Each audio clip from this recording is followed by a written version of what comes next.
Saudara-saudara rakyat bangsa Papua yang saya cintai, pada hari ini Jumat tanggal 24 Maret tahun 2022, saya sebagai Ketua Dewan Nasional Papua, Negara Federal Republik Papua Barat, akan menyampaikan surat kepada pengurus Dewan Adat Papua, pengurus Yayasan Anak Dusun Papua, pengurus Yayasan Jeritan Rakyat atau JERAT, dan pengurus Solidaritas Perempuan Papua yang saat ini sedang menjalankan kegiatan pleno Dewan Adat Papua di beberapa tempat di tanah Papua ini. Adapun surat yang kami mau sampaikan adalah klarifikasi dukungan Dewan Adat Papua terhadap Otsus Jilid 2 tahun 2021 dan pemekaran-pemekaran. Saya sebagai Ketua Dewan Nasional Papua, Negara Federal Republik Papua Barat, menegaskan kepada saudara-saudari bahwa informasi dari beberapa peserta pleno Dewan Adat Papua yang berlangsung selama 3 hari di Hotel Mansinambis, Manokwari, Papua Barat dari tanggal 15 sampai dengan 17 Maret 1922 menyampaikan kepada kami bahwa Pleno Dewan Adat menetapkan mendukung Otsus Jilid 2 tahun 2021 dan pemekaran-pemekaran. Saya perlu menyampaikan kepada saudara-saudari, 1. Dewan Adat Papua sejak tahun 2005 sudah menolak Otsus dalam bentuk peti mati. 2. Dewan Adat Papua dibentuk pada tahun 2002 untuk mendukung perjuangan Papua Merdeka. 3. Yayasan Anak Dusun Papua yang disingkat YADUPA dibentuk untuk mendukung dan menopang kegiatan petapa dalam menjaga hutan dan dusun di tanah Papua. 4. Yayasan Jeritan Rakyat atau JERAT Papua untuk kepentingan apa? 5. Solidaritas Perempuan Papua atau disingkat SPP untuk mendukung perjuangan Papua Merdeka. Jawaban pemerintah Indonesia atas komunikasi bersama oleh pemegang mandat prosedur spesial tanggal 22 Desember 2021 yang diterjemahkan dalam bahasa Indonesia sebagai tanggapan dari pemerintah Indonesia. Dokumen terlampir. Konferensi pers hal-hal yang harus dinegosiasikan dalam perundingan dengan pemerintah Republik Indonesia. Naskah terlampir. Konferensi pers Presiden Negara Federal Republik Papua Barat menegaskan akar penyebab pelanggaran HAM dan solusi akhir. Naskah terlampir. Oleh karena itu, saya menyampaikan kepada saudara-saudari yang namanya Yan Peter Yarangga, Leonard Imbiri, Fadat Alhamid, Engelbert Dimara, Ferdinand Okosrai, Abina Beno, dan Pendeta Katerina Yaban Sabra untuk mengklarifikasi dan menjelaskan melalui media massa, media cetak, media elektronik hasil pleno Dewan Adat Papua di Hotel Mansinambis, Manokwari, Papua Barat yang mendukung Otsus Jilid 2 tahun 2021 dan pemekaran-pemekaran. Sebab menurut saya dalam beberapa bulan terakhir dari Januari sampai Maret tahun 2022, seluruh komponen masyarakat adat mulai dari mahasiswa, pemuda pelajar, mama-mama Papua menyatakan menolak Otsus Jilid 2 tahun 2021 dan pemekaran-pemekaran, baik itu di Jayapura, di Wamena, di Sorong, dan beberapa kabupaten lain yang hasilnya sudah diterima oleh DPRP dan DPRP Papua Barat. MRP sudah menggugat ke MK dan proses peradilan hukum sedang berlangsung di Jakarta. TPN OPM dan paksi-paksi perjuangan Papua Merdeka juga sudah menolak. Pertanyaan saya, atas nama masyarakat adat mana saudara-saudari menyatakan mendukung Otsus Jilid 2 tahun 2021 dan pemekaran-pemekaran? Saya atas nama masyarakat adat Papua dan Dewan Nasional Papua Negara Federal Republik Papua Barat menunggu klarifikasi saudara-saudari terhitung dari tanggal 24 Maret sampai dengan 5 April 2022. Demikian penegasan saya. Terima kasih. Untuk itu saya secara lisan saya mau sampaikan kepada saudara-saudari bahwa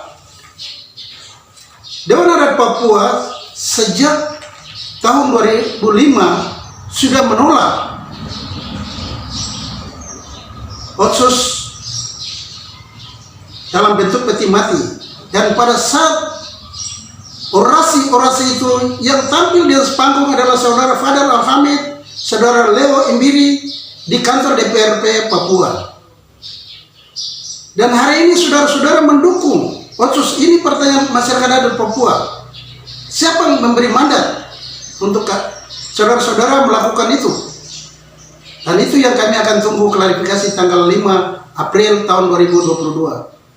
Perlu saya sampaikan bahwa saudara-saudara sebenarnya ada 3 orang saudara-saudara ini punya pangkat kolonel di TPN OPM. Apa maksud Anda mendukung Otsus Jilid 2 dan pemekaran-pemekaran? Ini pertanyaan kami yang nantinya TPN OPM akan mempertanyakan itu kepada 3 saudara-saudari yang memiliki pangkat kolonel di TPN OPM.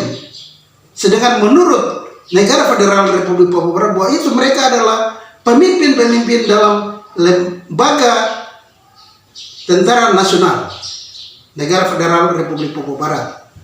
Ini pertanyaan bagi 3 orang yang ada nama-namanya kami sebut tadi, yang saat ini memiliki pangkat kolonel di TPN OPM.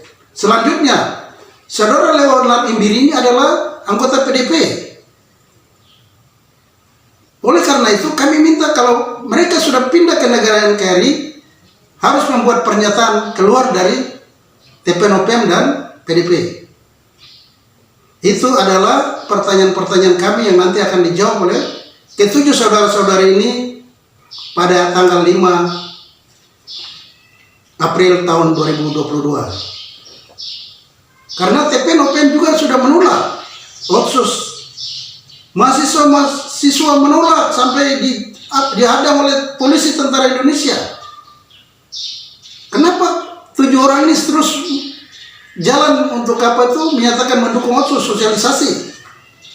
Jadi kami dari Negara Federal Republik Papua Barat, saya sebagai Ketua Nasional Papua, saya mempertanyakan itu, dan saya harap dapat diklarifikasi pada tanggal 5 April tahun 2022. Dan hal ini juga saya minta semua komponen masyarakat adat, baik mahasiswa, baik mama, baik pemuda pelajar, juga punya hak untuk mempertanyakan kepada 7 saudara-saudara ini tentang mendukung Otsus Jilid 2 dan pemekaran-pemekaran atas nama masyarakat mana.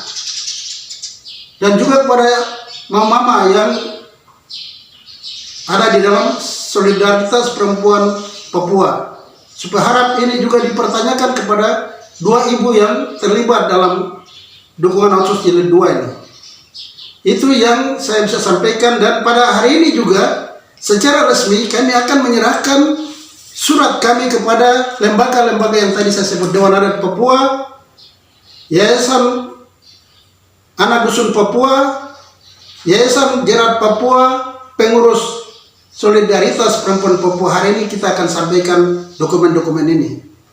Yang berikut saya perlu sampaikan bahwa tanggapan dari pemerintah Indonesia atas komunikasi bersama oleh pemegang mandat prosedur spesial tanggal 22 Desember 2021. Dalam tanggapan ini sudah jelas bahwa Indonesia sudah memberikan tanggapan kepada pemegang mandat spesial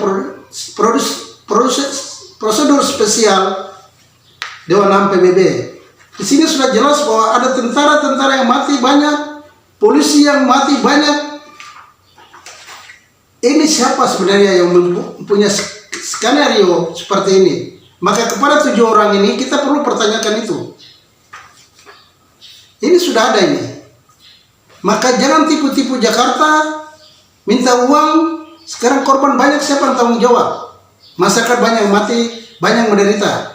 Jadi oleh karena itu kami berharap, dan kepada semua komponen kami minta supaya pertanyakan hal yang sama kepada ketujuh saudara-saudari ini.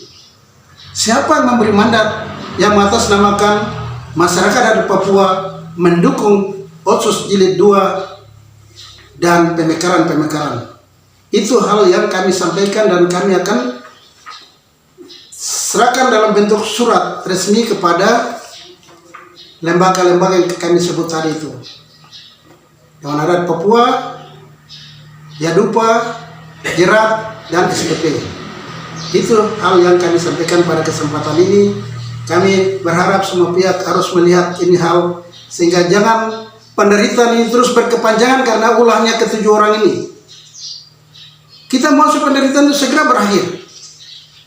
Penderitaan hanya bisa berakhir segera itu hanya melalui perundingan dan pengakuan peralihan kedaulatan dari negara Kesatuan Republik Indonesia kepada Negara Federal Republik Papua Barat. Itu solusinya. Tidak ada jalan keluar lain.